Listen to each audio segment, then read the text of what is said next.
专业视频摄影机内容其实我个人很享受做，但这2年我们几乎没有出过视频，也不是不乐意，就是整个行业现在就是有一点无聊。本质上各个厂商都在出名品赚钱，你看专业线 Red 被收购了，佳能电影线半天没声音，松下都不知道去哪，这导致整个行业里面包括我们在内，基本上都在用 FX3 或者 FX6， 它没什么对手，也没什么太多可以聊的。那直到今年下半年，佳能专业线，他们出来整活了，推出了 C80 和 C400这2台 RF 卡口的专业电影产品，想来获取市场的芳心。那我觉得这确实还是有挺多可以讲的，毕竟它有一些独特的功能，有内录的 6K RAW、4K 的120帧、内置的 ND、3原生 ISO、全新自动对焦、良好的色彩科学，而且最重要的就是这个，怎么打不开了？就是它有一个全画幅传感器，而且有着一个专业设备该有的超强稳定性，它也不会过热，售价是39800块钱，你觉得怎么样？反正我觉得专品和名品的采购思路，我目前感知下来还是挺不一样的。就是名品，你可以是为了一个参数去买它，但是专品，你在意的就是一个点，就是投资回报率。像我们公司现在确实买了好几台，但是我必须得把钱赚回来，它才是一个好的设备。所以这个视频我们就聊聊这个长得有点奇怪的专业视频机，之后你应该经常会在我们的片尾设备列表里面看到。那我先得说，佳能的确雇佣过我们为电影产品线拍摄过样片，但是所有的这些我们买的设备都是我们自费原价自购的，我们的观点佳能也没有付费，更没有干涉，这是我们真实的一个使用体验。那我们也会分享原素材到官网，帮助你来自行评价一下它的画质。那么好了，我们说完了，先来放点样片，然后我们来聊聊这个肥肥的电影机。飞行依然对我来讲是一件非常神奇的事。在大自然中，我能看得见影，感受到光，遥望彩虹，但是看不见风。而看不见的风一直在和我对话。或许是我在自然里深藏的秘密，我了解风越多，就越能感受到它的关照。抵达一个未知的山顶，我的脑海中已经有了无数飞行的画面、路线和气流的走向。但探索飞行，风会在某一刻告诉我，我准备好了。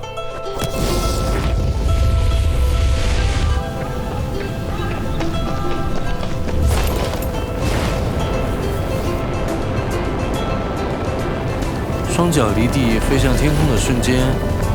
我见到了平时很多都见不到的景象。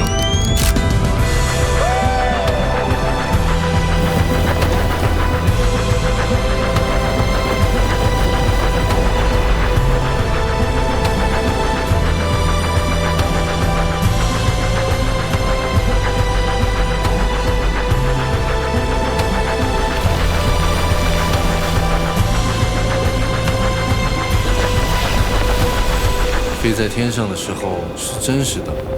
是和风之间最亲密的对话。这一刻，我和风成为朋友，它是另一种自己，我的新生命力。佳能 C80 这个产品的外观我觉得非常独特，在行业里面几乎没有类似的相机，相比常用的微单就是一个字，就是很肥。你觉得它好看吗？我觉得有点像是一个微单上了默认一个续航手柄的样子。那它的重量因为变大了，是1308克，比正常微单重1倍多，但是我觉得还是挺舒服的，因为它的手柄非常的深，重量分布的也比较合理，你依然可以挂在稳定器或者 X8 的穿越机上面，但是稳定器得挂 IS4 Pro， 而不是标准版，那个承重会有点问题。那操控体验上，它和常规相机我觉得最大的区别就是按钮。你会看到它有超级多的物理按键，尤其是音频面板，一般专业设备都会有个独立的旋钮，在你拍纪录片和采访的时候，不用进到菜单里面去来回的调它，可以动态的去控制。那别的按键，机身上有13个，而且都可以自定义。那相比上一代 C70， 最核心的变化应该就是它背面上方的摇杆和快捷键互换了位置。这边就会有一个更大的摇杆，让它本身操控精准度有了一个比较明显的提升。那当然，如果你习惯触控，那这个相机也支持，但是相对来说，佳能专业菜单的触摸体验，我觉得不如名品，字会有点小，不容易按对，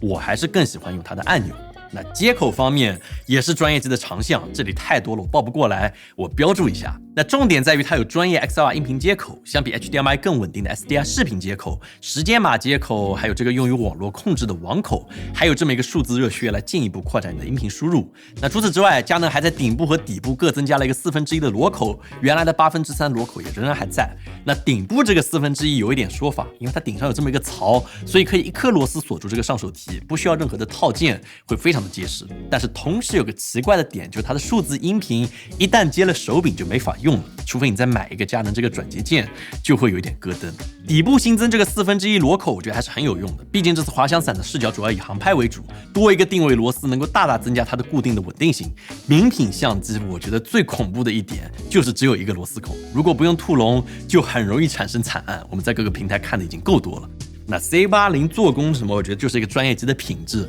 唯一要抱怨的点就是这个波轮，你听它的声音就是非常的粗糙，很松垮。之前 C70 上面就有这个问题，但是 C80 居然一点都没有改，我觉得反正很奇怪。那另一个点其实是优点，但是我想提一下，就是 C80 它有这个内置的 ND 滤镜，这是相比微单最大的一个区别，超级好用。就你看你在各种环境下，只要这样按就可以控制曝光，不用去调整光圈快慢 ISO 就可以调到你想要的状态。但是需要注意的就是它的滤镜是一个物理的结构，所以你在切换 ND 滤镜的时候，它的后焦就后面这个背焦是有可能变化的，这对于自动对焦的 RF 镜头没有太多的影响。但是如果你把它接上，切到手动模式，或者接一个手动镜头，你就需要注意它的焦点是有可能产生变动的。那除了这些 ，C80 我觉得它就是一台非常稳定，能让你放心的赚钱工具。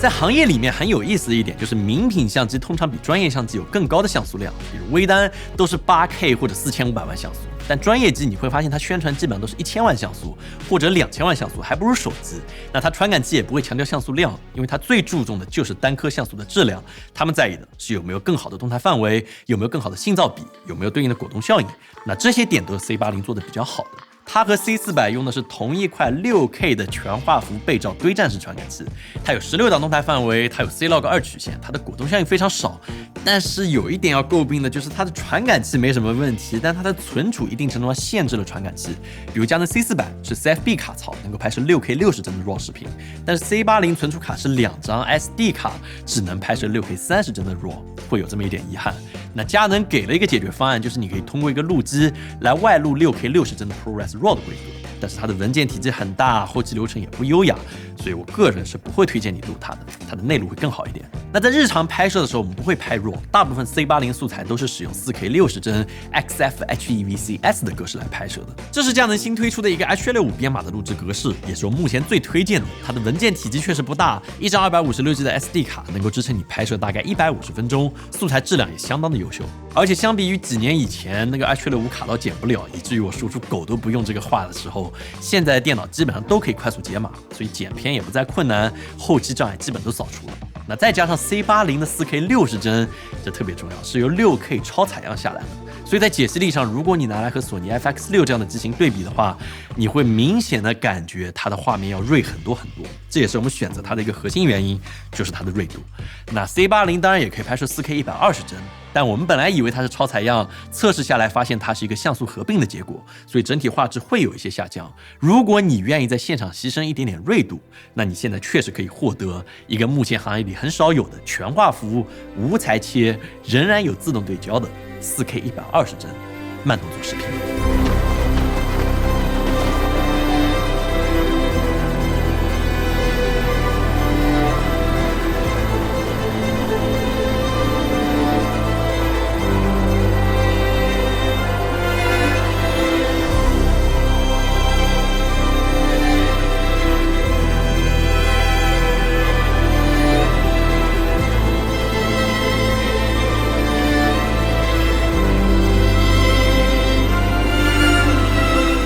C80 和 C400 在行业里面比较独特的一点，就是它的传感器具有3原生 ISO。如果没错的话，这应该是我第一次看到这样的设备，它能在800、3200以及12800这3档 ISO 之下都获得一个近似信噪比的画面，所以它素材一致性会比别的相机要好很多。尤其是配合它的内置安迪协同工作，在户外拍摄的时候优势是很明显的。那比如蓝调时刻，这是过去像 FX3 这种双原生 ISO 设备很难受的一点，因为它正好就卡在了3200 ISO 左右，而 FX3 的原生 ISO 是800还有12800，所以不管你设置哪一档都会有点尴尬。那 C80 会自如很多，但是因为3档原生值，你会在拍摄的时候纠结到底选哪一档，会很烦。我个人建议直接用菜单里的那个自动模式，让 C80 帮你选，会少操心一点。那目前测下来，单论极限夜景的水平，我必须得说 FX3 的12800 ISO 仍然可以保留比 C80 更多的暗部细节，但是3200 ISO 的时候 ，C80 的优势是最大的，非常泛用，你可以做一个参考。那自动对焦在电影机上已经不是什么新奇的事情了。C80 传感器采用的是佳能最新的第2代双核全像素对焦，全像素也就是对焦区域能够覆盖接近于整块传感器，哪怕是画面的边角位置也能追焦，并且支持人和动物的识别。那它的对焦我觉得一直是第一梯队。那在一些拍纪录片或者拍产品的这个场景之下，那的确 C80 的这个自动对焦帮助很大，和索尼的表现是有来有回。这次我们拍摄样片在地面拍摄镜头里面，基本上都是开了自动对焦拍的。那在开启了人物眼部和识别之后，佳能的 C80 追踪主体速度会非常快，有时候我觉得会有点过于灵敏，就是有时候我不是要拍人，但是画面里面一有人脸转过来，焦点就会迅速跑到他的身上，所以我非常推荐在这个按键上面设置一个固定焦点的功能，这样可以手自一体，就是锁住焦点，然后可以手动把焦点再变一下，这样会更方便一些。那么甚至还把 C80 和这个 RF24-105 f2.8 这颗镜头装到了无人机上面，完成了这样像以前只有直升机或者摄影师上飞机拍摄才能做到的空中变焦镜头，全程用的也是自动对焦，所以整体还是不错的。那当然，我们现在发现还有一些场合是 C80 会有一点难受的对焦场景，尤其是光照条件比较差的时候，它的焦点还是会容易抽动，即便不停的戳屏幕也是这样。但是这也不只是佳能一家会这样，只是我觉得应该要更好一些。其实日照环境好的时候，它是非常棒的，所以我觉得稍微迭代一下夜景，它会变得可用的多得多。那防抖方面 ，C80 本身没有任何物理的机身防抖，因为这种电影机厂商会默认你会有一套比较好的滑轨或者稳定器之类的东西。对于经常需要手持拍摄小型团队来说，这会有一点膈应。我会非常推荐买一个具有镜头防抖的这个镜头。但是对于我们这次飞行的拍摄来说，反而有一个优点，就是 C80 挂穿越机的时候，它本身不会因为传感器有防抖结构和这个机身产生一个共振，这是过去很多相机都有的问题，会导致后期防抖失效。但是 C80 的话，确实挂无人机还是挺不错的。那当然 C80 也有机内电子防抖，我们也尝试开着它拍了一下，答案就是它确实没有这么好用，它的裁切会比较多，在配合广角的时候，仍然会有一些畸变的这种拉动现象。所以综合看下来，电子防抖，除非你特别需要拍摄一些静物，否则我是不推荐打开的。那最后一点，我觉得是专业机很好的一个功能，就是它的续航。它的电池是这样一块巨大的 A30N 电池，是个佳能的 BP 系列。你用它的话，能拍摄120分钟的 4K 60帧 XFHE-PCS 的画面。那同时，佳能还有一块更大的 A60N 电池，能够翻大概1倍，能够拍摄4个小时以上。所以一天拍摄大概1到2块的 A60或者2到3块的 A30就应该够你用。如果你需要更长时间的记录，那这种专业机必须得有个 DC 接口，所以你可以进行无限制的长时间录制，并且 C80 也兼容 A30N 的这个上一代它的 A30和 A60电池。我觉得佳能整体看下来还是比较良心的。所以我不知道这个视频有没有帮助你更好的了解到一个专业型设备和微单的区别。它就是一个工作的设备，我不会从什么那种创新性的参数角度来评价它，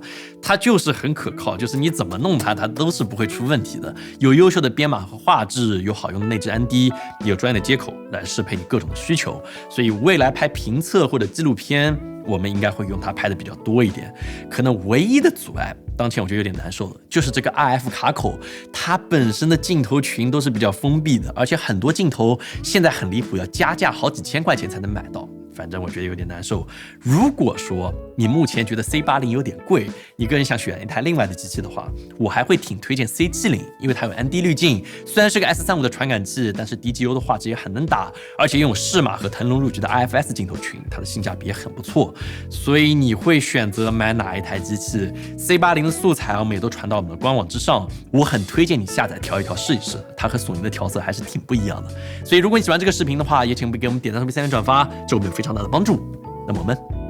下次见。